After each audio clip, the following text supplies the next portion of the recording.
Bonjour à toutes et à tous, on se retrouve aujourd'hui dans une nouvelle vidéo. Je suis actuellement dans le chalet avec ma tête de travaux, mais c'est pas grave.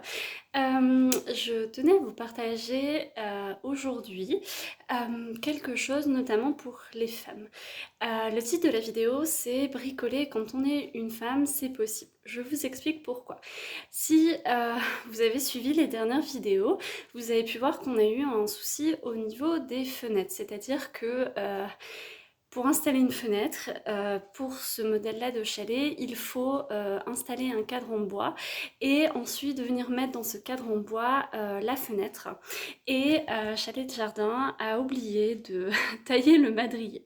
Donc l'objectif de ce matin, c'était de retailler les madriers de 6,5 cm et de poser la fenêtre. Ça fait une semaine que j'attends que ce soit fait.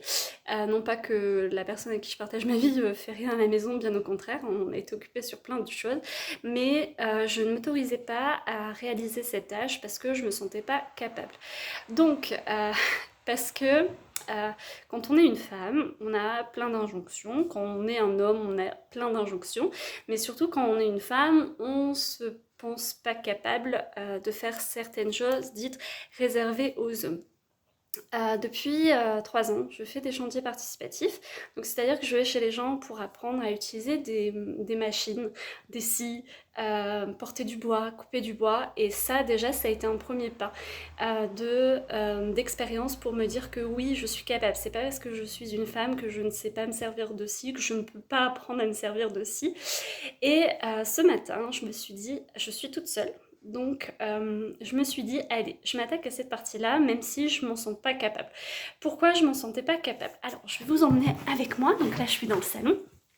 Et on va papoter un petit peu plus proche des fenêtres de la chambre.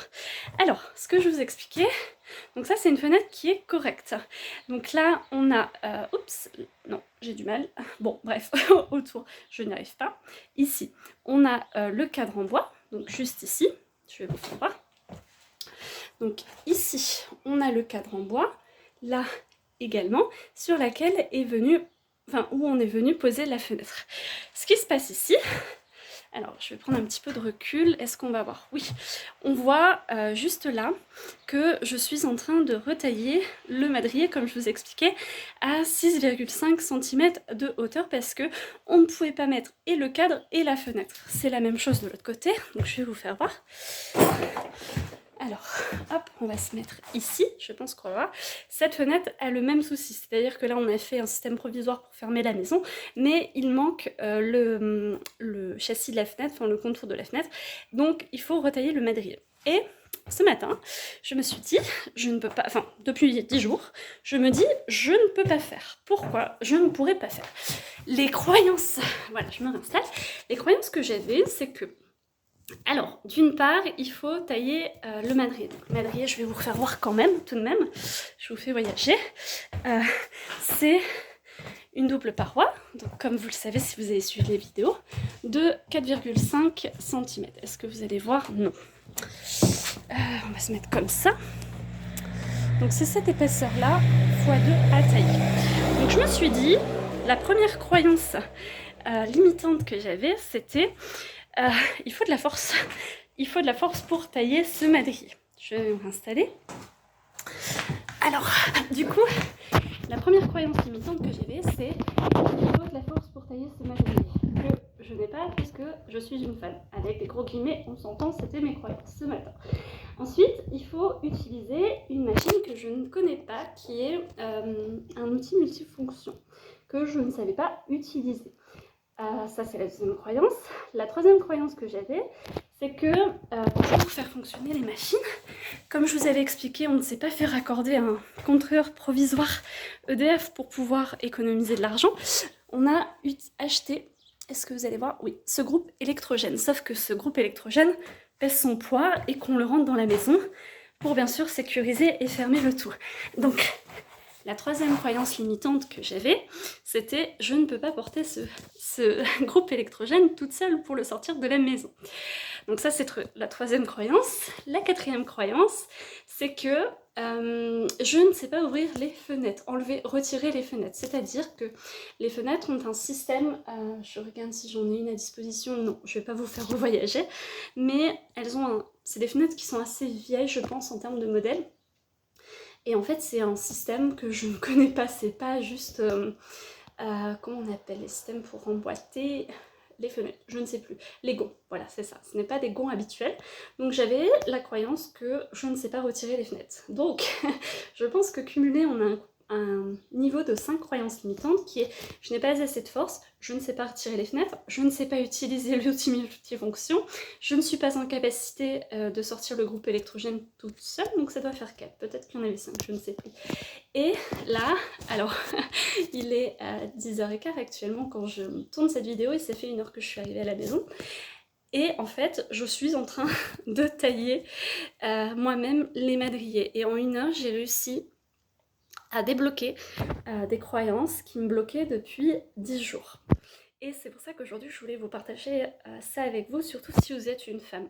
On a tendance à penser qu'on n'est pas en capacité de bricoler parce qu'on est une femme, parce qu'on n'a pas de force, parce qu'on ne sait pas utiliser les outils.